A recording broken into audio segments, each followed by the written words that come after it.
Hello, everybody. Welcome back to the Kelvin Show. And today we got 10 of the biggest news that is happening right now on the stock market. Some of the news I'm gonna cover is Wendy Soars 40% in Reddit, field source squeeze fancy. Apple hike price as AI chip shortage drive cost higher for the first time, $200 across multiple different products, and Micron surge as AI memory storage extend to 2027. It surged almost 15% today because of the AI kind of driving the revenue growth. A lot to cover today, and let's get right in with the first one, which is Wendy's.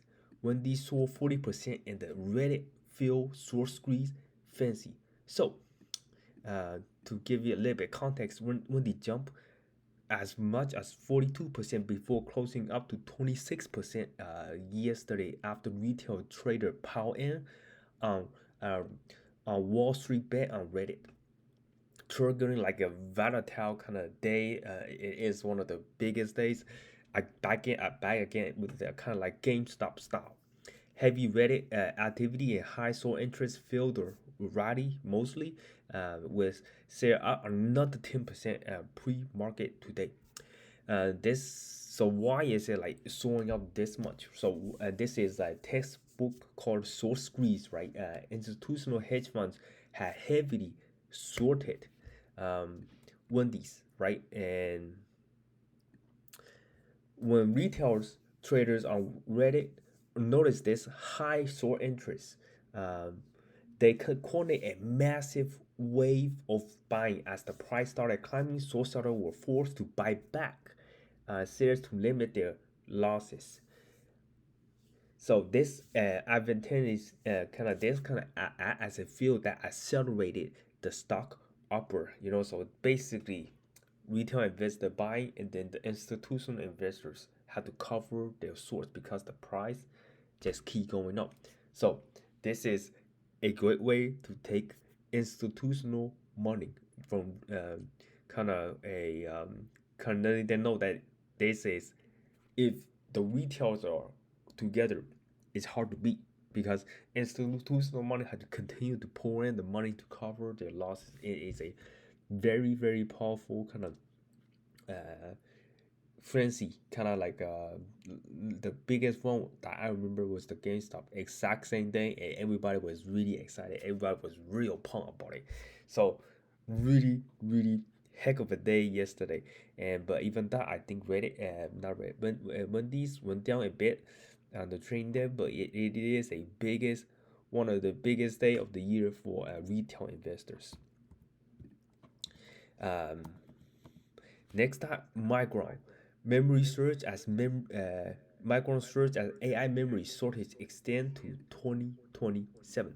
So Micron MU beat earning and raised guidance as AI memory demand and drove revenue and profit sharply higher. The company now expect memory shortage to persist beyond 2027 and sign a 16 long-term supply agreement. So after they announced it, the market surged, the stock surged 19% on pre-market. So AI. So why are they surging that much? So AI models don't just need massive processing powers, GPUs. They require immense amount of high bandwidth memories too, which is known as HBM, to store and move data quickly. Because tech giants are building data centers at breakneck speed, they are locking bidding war for Micron memory chips. By locking in 16 long-term supply agreement, Micron has essentially guaranteed highly predictable, high-margin revenue for years to come. The 19% surge reflect Wall Street realizing that Micron isn't just riding kind of like a temporary wave. It has a structural supply monopoly that will keep the price high until at least 2027. All because they really just lock in on their contract. Since 16 of them, long-term suppliers, and it's not just the GPUs. You gotta think about the high bandwidth memory. You need the memory to store all the performance, and Micron is one of the complementary performance kind of stocks that is also with Nvidia. These two need to work together, GPU and HBM. in order to create these high performing data centers and AI models. Qualcomm targets $15 billion AI data center market challenges Nvidia. So here's a new kind of uh, challenger. So Qualcomm forecasts a $15 billion annual data center chip sale by 2029, backed by AI deals with like Microsoft and Meta. Sales jump 10% pre-market. So, why is Qualcomm's kind of want to target the Nvidia is a lucrative market and very competitive. So, investor has historically like value Qualcomm as a cynical smartphone technology company, right? This massive 15 billion forecast proves that Qualcomm is successfully breaking into the high margin data center and cloud computing markets, directly competing against the home king Nvidia. Backing this claim with actual commitment from heavyweights like Microsoft and Meta give the goal instant credibility, convincing investors that Qualcomm is shifting into a diversified AI kind of structured powerhouse. So Qualcomm wants to get into this same business right here because they seeing that okay, if Nvidia can make this money with like 60% or 70% margin, I want to get into that data center boom right now. I'm not gonna sit behind. So Qualcomm already have this kind of capability for manufacturing these smartphone chips, and they just want to diversify into this new business that they are kind of aiming to get. One of the biggest, another big IPO listing is coming out right in the United States. SK Hynix seeks 29 billion US IPO to dominate AI memory race. So Korean chipmaker SK Hynix is raising $29 billion for US IPO, leveraging its leadership in high bandwidth memory and growing demand for AI infrastructure. This listing is planned for around July the 10th. SK Hynix is currently a kind of dominant leader in the high bandwidth memory HBM chip used by Nvidia. However, building semiconductor fabrication plants, fabs, in other words, is one of the most capital intensive investment endeavors on earth. By listing on US exchange, SK Hynix taps into the world's deepest pool of liquidity and capital. They are raising this staggering $29 billion war chest to rapidly build out manufacturing capacity before rivals can catch up, striking while the iron is hot. So this is pretty much a Micron competitor, right? Because SK Hynix also is in the business of memory chips, and they need capital. They need a lot of capital to build the chips because like you can't just win the war by just building the GPU. You need the capital to build this high intensive kind of building and manufacturing like a car, right? Because if you don't have the capital, how can you like build up the machineries that build the chips? So big news coming up for Micron because one of the main competitors, SK, is also in the bandwagon to compete in that slice of pie. Apple hikes price as AI chips storage drive cost higher. So Apple raised MacBook and iPad prices, citing soaring memory and storage costs driven by AI demand, and suggested that more increase may follow. So Apple, why are they just hiking the price? This is the direct flip side of Micron and SK Hynix success because AI data centers are hugging and kind of global supplies of memory and storage chips. The cost of those components have skyrocketed, right? Because a lot of people are just calling these data center chips, and the Microns and the SK are just raising the price consistently because the demand is just there. Apple is facing like massive supply chain inflation at this moment. Rather than absorbing these costs and letting its legendary gross profit margin take a hit, Apple is passing the bill directly to the consumers. So they are raising across the board, maybe around $200 on iPad and MacBooks, and also iPhones might be also in the book too. Um, And after they announced it, the stock dipped 1% to reflect minor investor anxiety. And this could turn to like a bigger problem down the line if the $200 is not like a cheap kind of hike on the price. But if they continue to hike the price, um, it might be extremely kind of sustainable.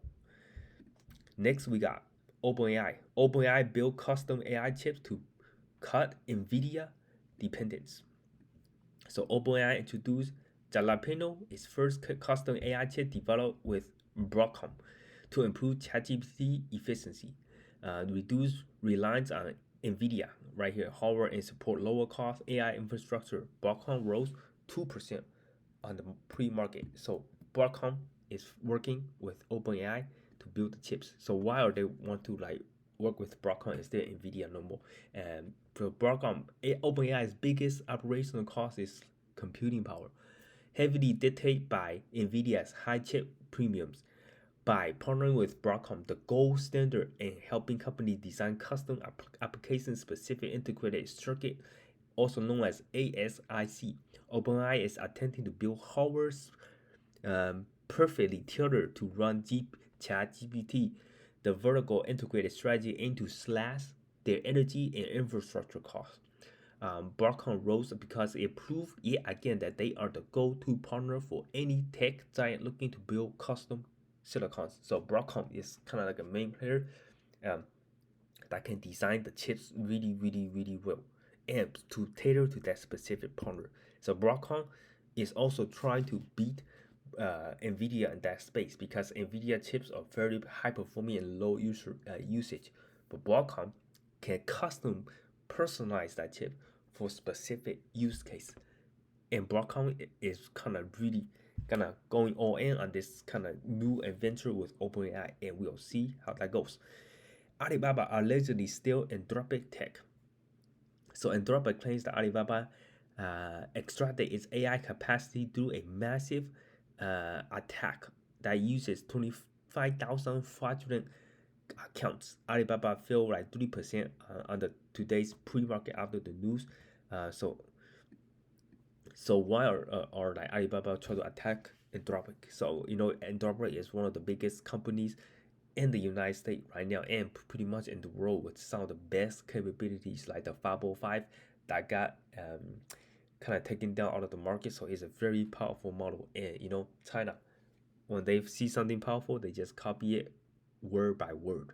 So um, word by word, and to make sure that they don't fall behind. And like Alibaba, like and Robert noticed it in the account and released the kind of the news that, hey, Alibaba, you need to stop copying my homework. IBM unveiled sub 1 nanometer chip breakthrough for AI efficiency. So this is pretty big. So IBM introduced technology capable of producing the world's first sub 1 nanometer chip, targeting up to 50% higher performance or 70% better energy efficiency for AI workloads. Shares gained 3% on this technological advancement. So why is 1 nanometer chip so important? So in the physics and chip architecture, right? Smaller means more efficiency. By breaking the sub 1 nanometer barrier, IBM can squeeze billions of additional transmitters into the single tiny silicon wafers. AI workload consume a exorbitant amount of electricity. A chip that offers 70% better efficiency solves the single biggest bottleneck facing modern data center power constraint. Investor rewarded IBM for proving the fundamental research and development is still world class. So IBM is definitely not lagging behind us.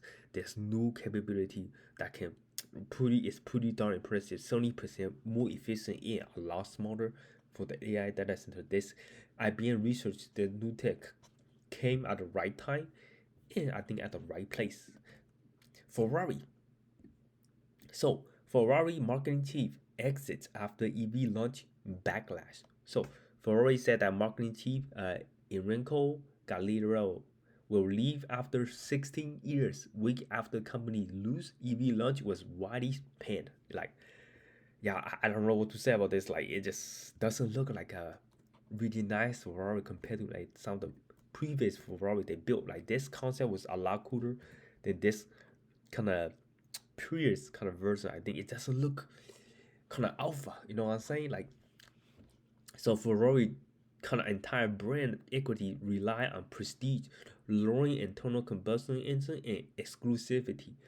Transition to an electric vehicle, the loose EV was already high wire at with purest fan base because the launch was widely kind of disappointing. Meaning the design, branding, or marketing failed to capture kind of the luxury feeling of Ferrari. Someone had to take the fall, and Gallarari exit its corporate accountability to reassure luxury investors that Ferrari will protect its brand identity at all costs. So like if things go wrong, the boss you see is the worst first one that leave, and Ferrari made that decision. Um, yeah, I did not really enjoy that much. I mean, it's a good car if I want to drive it to work or something, but this is definitely not a car that I try to impress somebody. I don't think it's that impressive. Like, let me know what you guys think. Bitcoin breaks 60,000 as risk of selling accelerates. So Bitcoin break below 60,000 for third time this year, hitting the lowest level since October 2024. So why is Bitcoin breaking like down so fast? So one of the reasons is when macroeconomic uncertainty rises, like chip inflation and or tech valuation anxiety, large institutional investor pull off capital out of high risk but speculative assets, covers positions elsewhere, or move to cash. Bitcoin dropped below the psychological critical $60,000 threshold, triggers automated stop loss sell order across crypto exchanges, cascading the price down to multi-year low as liquidity dries up. So this is almost like crypto winter, almost, because like the valuation is getting really high, and then the Bitcoin price of course gonna go down, because I'd rather put it in more safer like the bonds, saving accounts, and S&P 500. So yeah, that is 10 biggest news for today. If you enjoyed it, make sure to give this video a big thumbs up. Don't forget to hit the subscribe button. My name is Calvin, and I see you guys next one.